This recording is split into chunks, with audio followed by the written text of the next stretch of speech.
అర్జెంట్‌గా వెళ్ళి ఈ ఇంజెక్షన్ తీసుకురండి. ఓకే.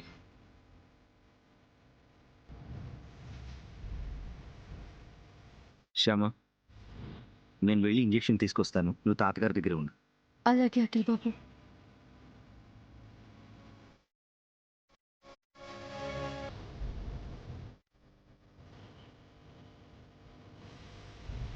డాక్టర్ గారు, మా నాన్నగారి కండిషన్ ఏంటి?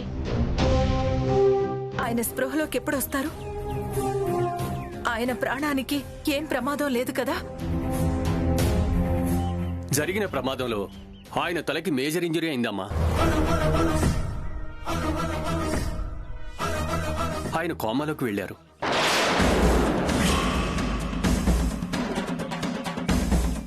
ఒక రకంగా చెప్పాలంటే ఆయనది చాలా క్రిటికల్ కండిషన్. ఎంతో అదృష్టం ఉంటే తప్ప ఇటువంటి కండిషన్ ఉన్న వాళ్ళు రికవరీ అవ్వరు. అలా అనకండి డాక్టర్ గారు. ఏదొక రకంగా మా నాన్నగారిని బ్రతికించండి. మీకు దండం పెడతాను. మా ప్రయత్నం మేము చేస్తాం మేడం, కానీ ప్రయోజనం లేదు. ఢిల్లీ నుంచి స్పెషలిస్ట్ డాక్టర్ కేఎల్ఎన్ శర్మ గారు ఒక సర్జరీ కోసం హాస్పిటల్కి వస్తున్నారు. ఆ సర్జరీ అయ్యాక మీ నాన్నగారి రిపోర్ట్స్ ఆ డాక్టర్కి చూపిస్తాను. ఆయన ఏం చెప్తారో చూద్దాం. భగవంతుని మీద భారం వేసి ఆయన చెప్పింది చేయటం తప్ప మనం చేయగలిగింది ఏమీ లేదు మేడం.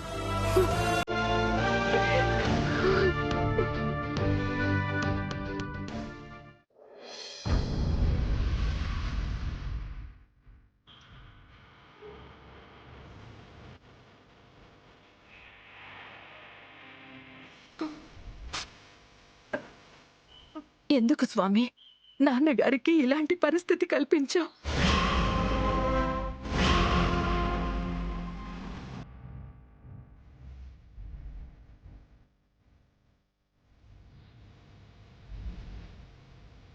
ఏంటి కన్నయ్య ఇది? తాతగారికి ఇలాంటి ప్రమాదం జరిగేలా చేసావేంటి?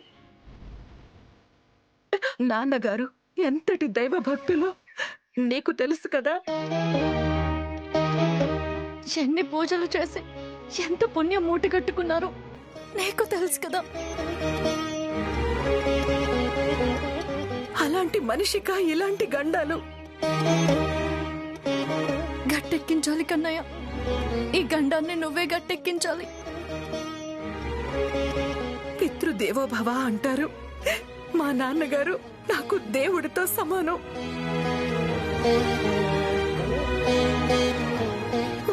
దేవుడు లాంటి మనిషి అలా మంచం మీద అచేతనంగా ఉండడం చూస్తుంటే కడుపు తరుక్కుపోతుంది స్వామి. లేవాలి, నాన్నగారు మంచం మీద నుంచి లేవాలి, నవ్వుతూ ఇంటికి రావాలి.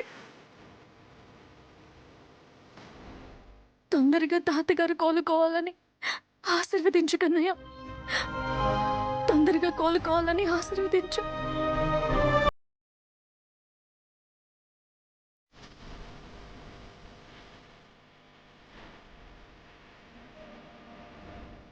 మేడం, ఇంజెక్షన్ తెచ్చారా? లేదు, తీసుకురావడానికి వెళ్ళారండి. సిస్టర్, ఇదిగోండి.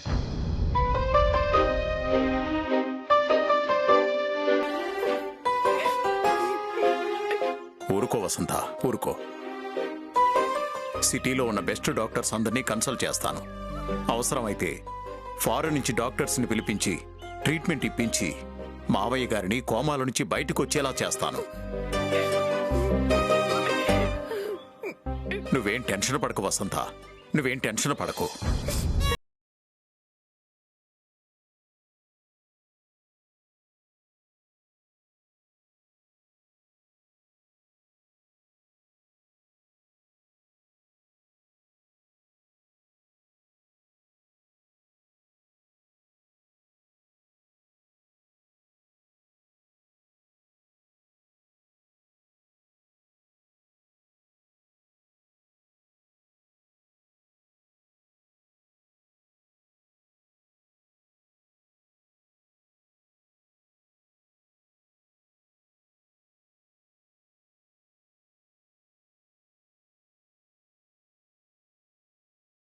అలాగే క్షమ.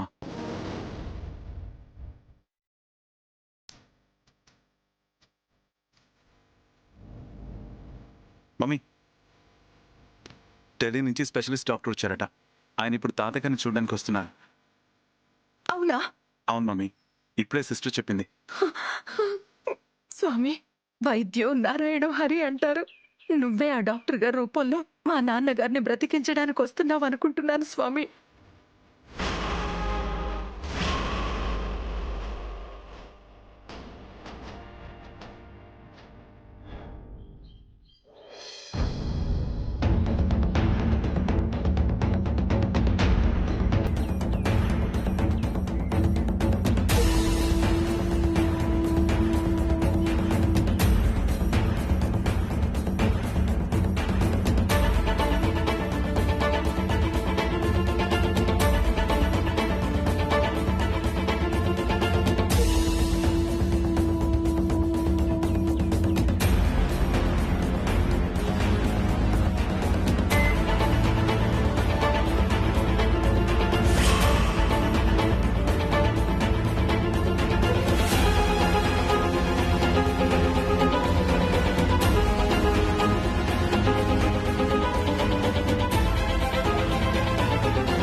So, nothing is in our hands.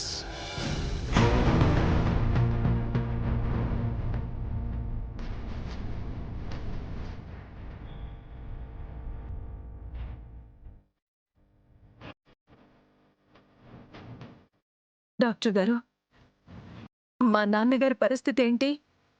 ఆయన స్పృహలోకి వస్తారు కదా? లేచి తిరుగుతారు కదా? సారీ అమ్మా, ఆ గ్యారంటీ ఇవ్వలేకపోతున్నాను.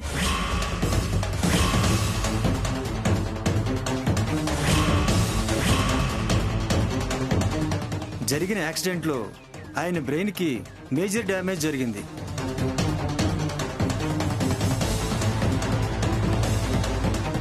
చాలా చోట్ల బ్లడ్ క్లాట్ అయింది. ఆపరేషన్ చేసి కూడా ఆ క్లాట్స్ క్లియర్ చేయలేని పరిస్థితి.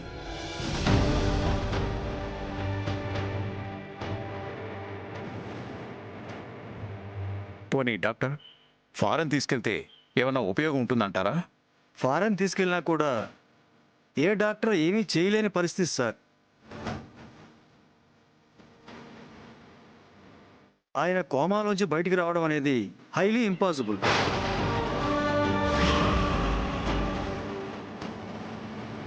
ఏ దేవుడైనా కరుణించి ఏదైనా మిరాకిల్ జరిగితే తప్ప ఆయన బాడీలో చలనం రాదు.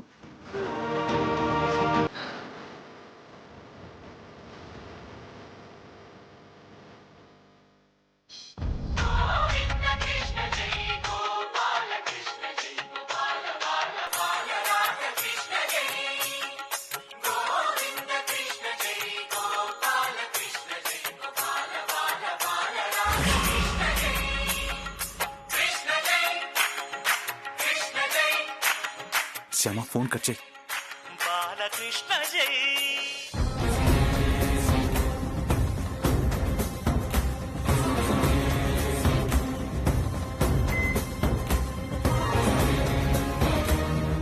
ఇంకోసారి ఆవిడ ఫోన్కి మీరు కాల్ చేయండి ఎందుకు సార్? ప్లీజ్, చెప్పింది చేయండి సార్.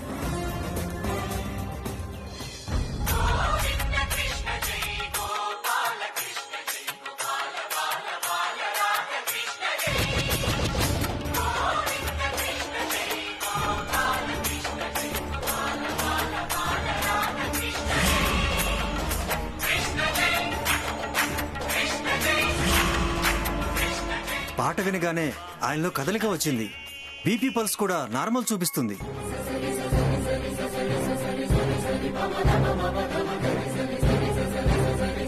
ఎస్, ఆయనకి ఎలాంటి ట్రీట్మెంట్ ఇవ్వాలో ఇప్పుడు అర్థమైంది.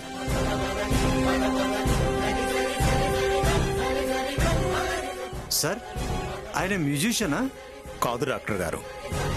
ఆయన మ్యూజిషియన్ కాకపోయినా ఆయనకి మ్యూజిక్ అంటే చాలా ఇష్టం డాక్టర్ గారు. ఓహో.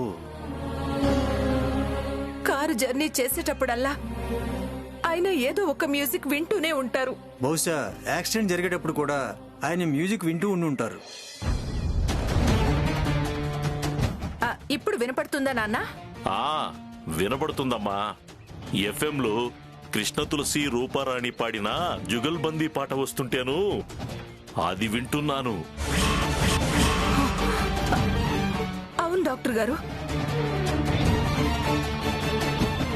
యాక్సిడెంట్ కి ముందు నాన్నగారు నాతో ఫోన్లో మాట్లాడారు. ఎఫ్ఎంలో పాటలు వింటున్నాను అని చెప్పారు. ఎస్, మ్యూజిక్ వింటుండగా యాక్సిడెంట్ అయింది. ఆయన కోమాలోకి వెళ్ళారు. ఇప్పుడు మ్యూజిక్ వినపడగానే ఆయన రియాక్ట్ అయ్యారు. సో ఆయనని కోమాలోంచి బయటికి తీసుకురాగల శక్తి మ్యూజిక్ కు ఉందని నాకు అనిపిస్తుంది.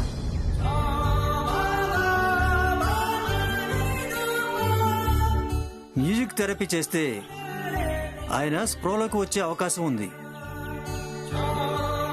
But I'm not sure. Music therapy వల్ల ఆయన కోమాలోంచి గ్యారంటీగా బయటికి వస్తారని ఏమాత్రం చెప్పలేను. But chances are there. Okay doctor, మన ప్రయత్నం మనం చేద్దాం.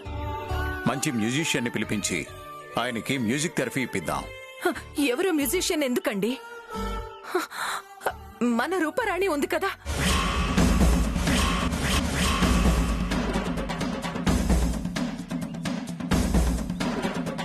రూపారాణి చేతనే నాన్నగారికి మ్యూజిక్ థెరపీ ఇప్పిద్దాం. డాక్టర్ గారు, మాకు తెలిసిన మంచి సింగర్ ఒక అమ్మాయి ఉంది. వెంటనే ఆ అమ్మాయిని పిలిపిస్తాను. మ్యూజిక్ థెరపీ ఇక్కడ వద్దమ్మా. డిస్టర్బెన్స్ ఉన్న ఇలాంటి చోట మ్యూజిక్ థెరపీ చేసినా కూడా అంత ఉపయోగం ఉండదు. ఆయన్ని మీ ఇంటికి తీసుకెళ్ళండి. మీ ఇంటి దగ్గరే ప్రశాంతమైన వాతావరణంలో మ్యూజిక్ థెరపీ చేయించండి. ఉపయోగం ఉంటుంది. అలాగే డాక్టర్ గారు, మా ఇంటి దగ్గరే మ్యూజిక్ థెరపీకి ఏర్పాటు చేయిస్తాను. మా నాన్నగారిని బ్రతికించుకుంటాను. ఓకే.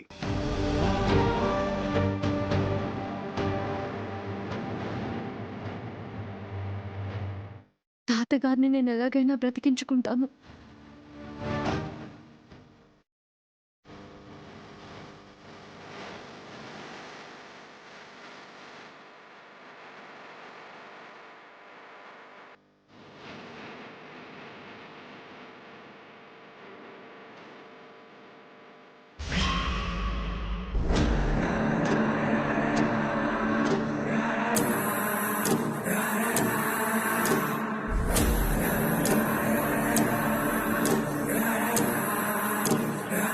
అనుకున్నట్టుగా ఆ ముసలాయనకు యాక్సిడెంట్ చేశాం.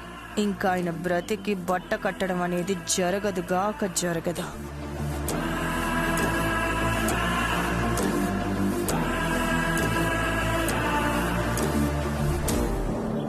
ఏంటి ఐశ్వర్య అంత సీరియస్ గా ఆలోచిస్తున్నావు? నా పెళ్లి గురించి ఆలోచిస్తున్నాను. పెళ్లి గురించా? పెళ్లి గురించి ఆలోచించడం ఏంటి? లేకపోతే ఏంటి? తాతగారికి అంత పెద్ద యాక్సిడెంట్ అయితే దాని గురించి కాకుండా ఇంకా దేని గురించి ఆలోచిస్తాం? హాస్పిటల్కి వెళ్ళి ఆయన్ని చూసొద్దామంటే హాస్పిటల్కి ఎక్కువ మందిని అలౌ చేయట్లేదు. రావద్దని చెప్పారు అత్తయ్య. తాతయ్య గారిని చూసే వరకు నాకు టెన్షన్గా ఉంటుంది కదా. నువ్వేం టెన్షన్ పడకు. నేను వెళ్ళి తాతయ్య గారిని చూసి వచ్చాను కదా. ఎలా ఉన్నారు తాతయ్య? కండిషన్ క్రిటికల్ గానే ఉంది. కాకపోతే ఆ దేవుడి దయ వల్ల ఆయన కోలుకుంటారని నాకు అనిపిస్తోంది. ఏ దేవుడి దయ వల్ల ఆయన కోలుకోవడం అనేది జరగదు. ఐశ్వర్య, మనం అర్జెంటుగా కోల్కతా వెళ్ళాలి. కోల్కతానా? ఎందుకు? మన కంపెనీ డిస్ట్రిబ్యూటర్స్ తో మీటింగ్ ఉంది, దానికి వెళ్ళాలి. ఆ మీటింగ్ కి మొన్న అఖిల్ కదా వెళ్ళాడు, మళ్ళీ తననే వెళ్ళమను. అఖిల్నా? కుదరదు. వాడు ఇంకా పూర్తిగా కోలుకోలేదు కదా. వాడిని పంపించడం కరెక్ట్ కాదు. అందుకే మనం వెళ్తున్నాం.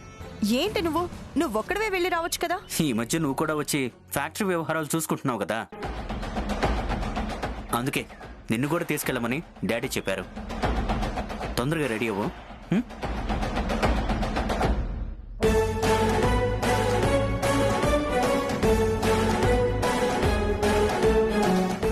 నన్ను కోల్కతా మీటింగ్కి పంపించడం వల్ల ఏదైనా కుట్ర ఉండుంటుందా? ఏంటి, నువ్వు కలకత్తా మీటింగ్కి వెళ్ళాలా? అవును, వెళ్ళాలట. అరుణ్ చెప్పాడు. నిజానికి కోల్కతా వెళ్ళటం నాకు అస్సలు ఇష్టం లేదు. ఇష్టం లేదా? ఎందుకు ఇష్టం లేదు? ఎందుకంటే అక్కడికి వెళ్తే బన్వర్ సింగ్ మ్యాటర్ బయటపడే ఛాన్స్ ఉంది. ఆ విషయం గురువమ్మకి చెప్పకూడదు. చెప్ప ఐశ్వర్య, కలకత్తా వెళ్ళటం నీకెందుకు ఇష్టం లేదు? ఎందుకంటే ఎందుకో తెలీదు, మరి వెళ్ళటం మాత్రం ఇష్టం లేదు. అవును, ఎప్పుడూ లేంది ఇప్పుడు నేనెందుకు పంపిస్తున్నట్టు అలాంటి మీటింగులకి? ఆ మీటింగ్కి అఖిల్ వెళ్లాల్సింది. తను ఇంకా పూర్తిగా రికవరీ అవ్వలేదని నన్ను పంపిస్తున్నారు. అంతేనంటావా? ఇంకేమైనా కారణం ఉండుంటుందా? ఇంకేం కారణం ఉంటుంది? ఏం లేదు. అవును, హాస్పిటల్లో ముసలైన కండిషన్ ఎలా ఉందట? కండిషన్ క్రిటికల్ గానే ఉందని అరుణ్ చెప్పాడు. మనమే యాక్సిడెంట్ చేయించామని ఎవరికి అనుమానం రాదు కదా? ఎందుకొస్తుంది? ఏదో గుర్తు తెలియని వాహనం గుద్ది వెళ్ళినట్టు యాక్సిడెంట్ చేయించాం మనం. సో మన మీద ఎవరికి అనుమానం రాదు. పోలీసులు కూడా ఇది ప్లాన్డ్ గా చేయించిన యాక్సిడెంట్ అని అస్సలు ఊహించలేరు. అంటే ఈ యాక్సిడెంట్ కి సంబంధించి పోలీస్ ఎంక్వైరీ ఏం జరగదంటావా? ఎంక్వైరీనా పోడా, అలాంటిదేమీ జరగదు. ప్రమాదవశాత్తు ఏదో వెహికల్ ఢీ కొట్టి వెళ్లిపోయిందని రాస్తారు. కేసు క్లోజ్ చేస్తారు. చూస్తూ ఉండు.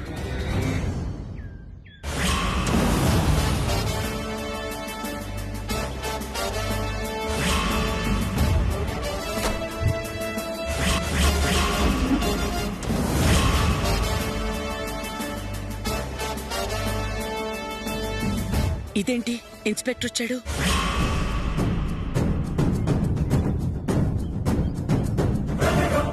పోలీస్ ఎంక్వైరీ ఉండదు అన్నావు. కొంప తీసి ఇప్పుడు అతను మనల్ని ప్రశ్నలు అడుగుతాడా ఏంటి?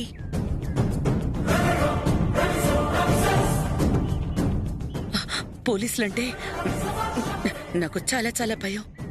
ఆ భయంలో నిజం చెప్పేస్తానేమో. ఇద్దరిని తీసుకెళ్లి జైల్లో పడేస్తారు. నువ్వు మాట్లాడుకో. ఆయనతో నేను మాట్లాడతాను కదా, నువ్వు సైలెంట్ గా ఉండు. Excuse me madam. ఎస్, ఏంటి ఇన్స్పెక్టర్ గారు ఇలా వచ్చారు? వర్మ గారు ఉన్నారా అండి? మావయ్య గారు లేరు. లేరా? ఆయనతో కొంచెం అర్జెంటుగా మాట్లాడాలండి. అర్జెంటుగా మాట్లాడాలా? దేని గురించండి? పెద్ద ఆయనకి జరిగిన యాక్సిడెంట్ గురించి మేడం.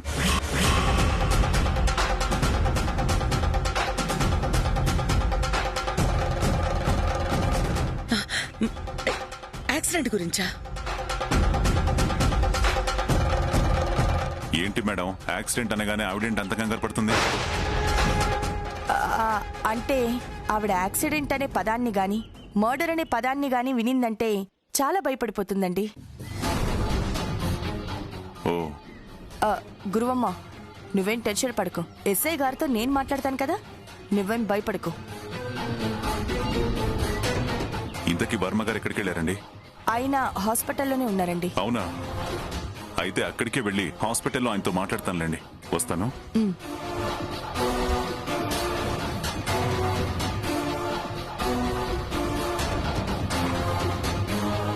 పోలీసుల్ని చూడగాని అలా భయపడిపోతావేంటి?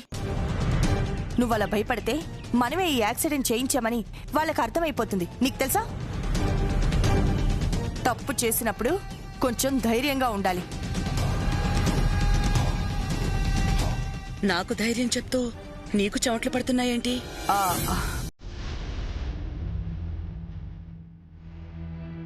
అంటే పోలీసులను చూసి నువ్వు కూడా భయపడ్డావు కదా? భయమా? నాకా? చచా, నేనేం భయపడలేదు. నేనిక్కడే ఉంటే పోలీసులు వచ్చినప్పుడల్లా ఇలా భయపడిపోతూ ఉండాలి. అరుణ్తో కలిసి కోల్కతా వెళ్ళిపోవడమే బెటర్.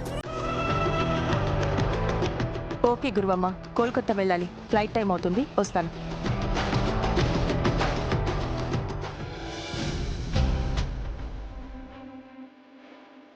ఇదేంటి ఇందాక కలకత్తా వెళ్ళటం ఇష్టం లేదు అంది. ఇప్పుడు పోలీసులను చూడగానే కలకత్తా వెళ్ళాలి అంటూ గబగబా వెళ్ళిపోయింది. అంటే ఐశ్వర్య కూడా భయపడుతోందన్నమాట.